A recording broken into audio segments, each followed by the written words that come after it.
So today I'm talking about a P0192 code, what it is and how you could go about fixing it. And so what is a P0192 code? Well, it's a fuel rail pressure sensor A circuit low. And so what does this mean? Well, basically engines have a fuel pressure sensor up at the fuel rail, which is just monitoring what the fuel pressure is and reporting this information back to the computer. But when you get this P0192 code, the computer's seeing some kind of problem with this sensor or some kind of issue inside the circuit going to it. And so it's got to be troubleshooted to know why. And one thing to note about these fuel rail pressure sensors is that if you do go to work on your vehicle, it's a good idea to get wiring diagrams and schematics for that particular vehicle, since there will be differences on the sensor location, how many sensors there are. Sometimes there could be more than one, and the color coding of the wires going to the sensor.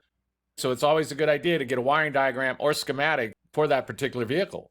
And so what would be some possible causes of a P0192 code? Well, the most common things that's going to cause this is that there's some kind of wiring issue going to the sensor, or that fuel rail pressure's gone bad and needs to be replaced. And so there's some different ways to go about troubleshooting this.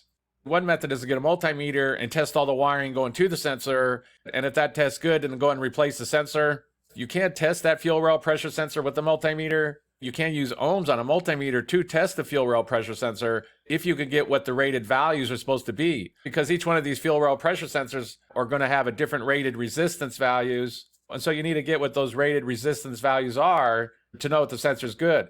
So it's very common to test the wiring going to the sensor, and if that tests good, then to replace the sensor. It's very common for these fuel rail pressure sensors to be getting power, which is usually 5 volts, a signal wire that's going back to the computer, and then a ground wire. Sometimes these fuel rail pressure sensors can be combined with other sensors. For example, right here, the fuel rail temperature sensor is combined with this fuel rail pressure sensor. And so you need a wiring diagram to know which wires go to what. But once you know which wire is ground, signal, and power, you can go and check with the multimeter. You go and check it, be sure you got a good ground, be sure you're getting 5 volts going to it. And of course, you could check that signal wire going back to the computer. If you're not getting no voltage to it, be sure to check any related fuses that might be on that circuit. So basically any fuel-related fuses, any computer-related fuses, anything like that. Again, if you have a schematic, it'll tell you which fuse it is. But if you don't, just check any related fuses that might be connected to it.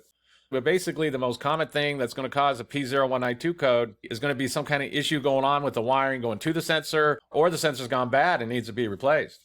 And the last thing on the list is going to be a bad computer. There might be some kind of issue going on with the computer, like the powertrain control module or the fuel pump control module or something like that.